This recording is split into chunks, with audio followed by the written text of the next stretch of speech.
ساتوی پسروینو داد شهیدانو کور داد باتورانو کور داد باتورانو کور داد باتورانو کور داد باتورانو کور ساتوی پسروینو داد شهیدانو کور داد کور داد باتورانو. Hello and welcome. You're watching English News Bulletin on RTA News. Thank you for joining us. I'm Suleiman Talash.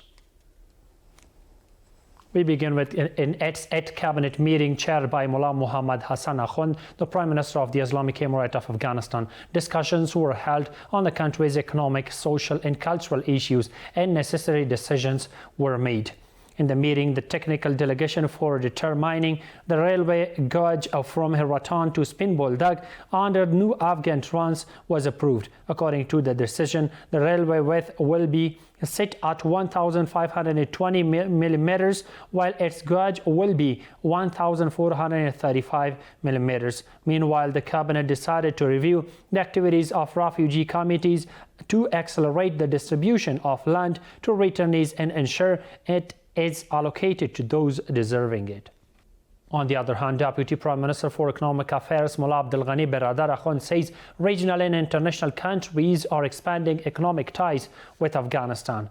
He inaugurated the second phase of the Kabul Steel and Iron Factory in Herat Industrial Park, which has a $20 million investment and can process 500 tons of iron daily, and urged investors to invest in the country with full support from the Islamic Emirate. Russia, Egypt, Britain and the UN welcomed the ceasefire agreement between the Islamic Emirate of Afghanistan and Pakistan, urging both sides to uphold the deal and cooperate in the fight against terrorism. Here is the rest of the story. Following the support of several countries for the ceasefire agreement between the Islamic Emirate and Republic of Pakistan, Russia and the United Kingdom have also welcomed the agreement and emphasized the importance of joint efforts in combating groups that contribute to instability in the region. We welcome the agreement reached between Kabul and Islamabad, with the mediation of Qatar and Turkey regarding the ceasefire and the cessation of hostilities. We call on both Kabul and Islamabad to further strengthen their cooperation, including in combating groups that contribute to instability in the region. Britain welcomes the ceasefire between Pakistan and Afghanistan. We are grateful to Qatar and Turkey for their role in easing tensions and creating a space of diplomacy. Regional stability matters. It is vital that this agreement is upheld and that all sides work together to defeat terrorism. Meanwhile, the Minister of Foreign Affairs of Egypt and the spokesperson for the UN Secretary General also welcomed the agreement, emphasizing that disputes should be resolved through diplomatic means. We hope that the ceasefire will hold and that all of the outstanding issues will be dealt diplomatically. We emphasize the necessity of diplomatic solutions and constructive dialogue to resolve disputes, and we affirm our support for all efforts aimed at peaceful settlement of regional conflicts. Experts say that to ensure peace and stability in the region, cooperation between the two countries must be strengthened. The escalation of tensions and conflicts complicates and destabilizes the regional situation. It's possible that major ongoing regional projects could be halted as a result of these conflicts. Therefore, instead of confrontation between the two countries, cooperation must be strengthened and efforts should be made for peace and regional stability. Regional and extra-regional countries have expressed satisfaction with the Doha talks between Afghanistan and Pakistan, resulted in an understanding. First of all, Pakistan violated Afghanistan's airspace, which goes against all international conventions and must be held accountable for this.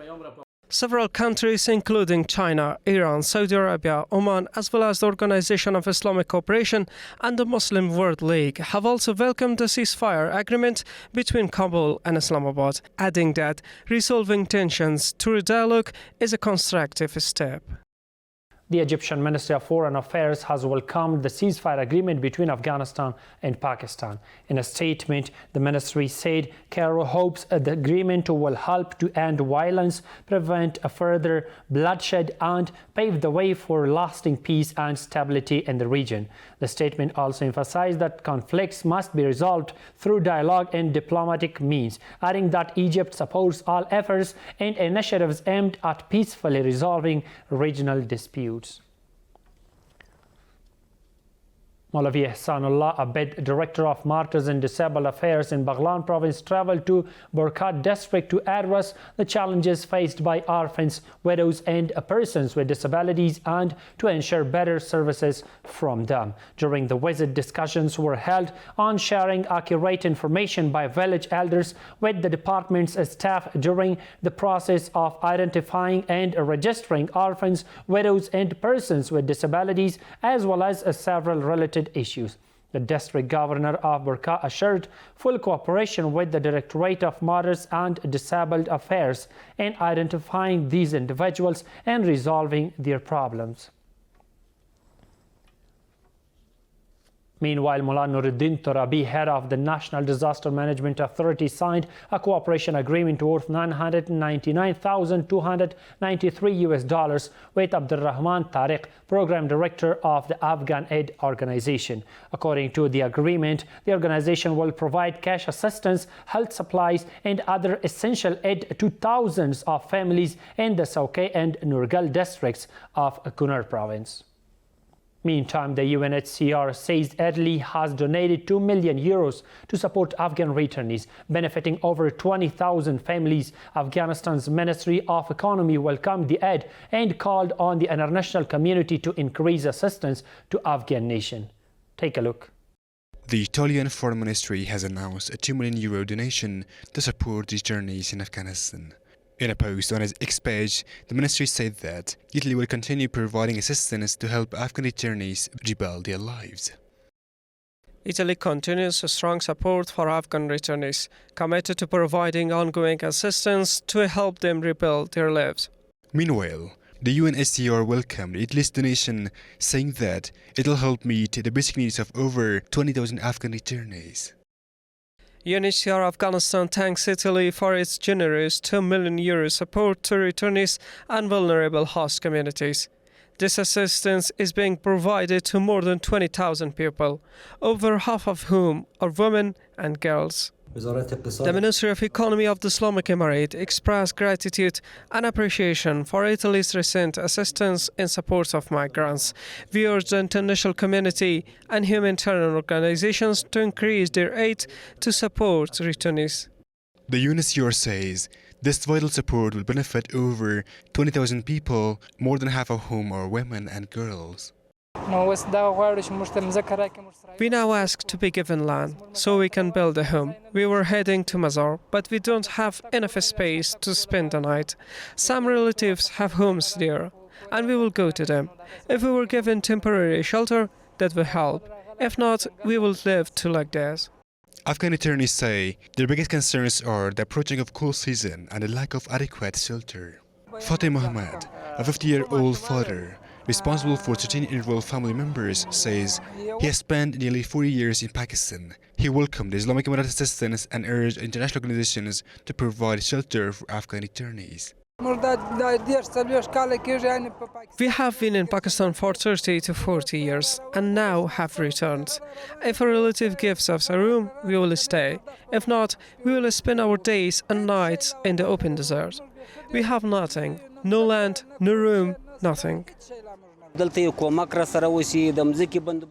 we could receive some assistance here, if land were distributed, if a place were built for us, a shelter provided, whatever is within their capacity to help, we would be very grateful. Earlier, the Islamic Emirate, along with several foreign countries and international organizations, provided food and non-food assistance to Afghan returnees. The Ministry of Refugees and Repatriation says that in the past 24 hours, over 3,000 Afghan returnees have returned from Pakistan via Spin Boldak. The ministry adds that during the same period, more than 700 Afghan returnees have returned from Iran through Islam Qala and Silk Road. A meeting of the Committee for the Prevention of Land Grabbing was held under the chairmanship of Mullah Aminullah Obaid, Governor of Kabul, with the participation of committee members. The Kabul Governor's Office says that discussions were held on identifying, reviewing and preventing land grabbing across the province, and necessary decisions were made in this regard. And the final one reads that the Ministry of National Defense says that a technical and professional team of the 215 Al-Azam Army Corps has repaired 50 military tanks. The ministry adds that hundreds of other military vehicles have also been repaired and put back into use at the Corps workshop in the past.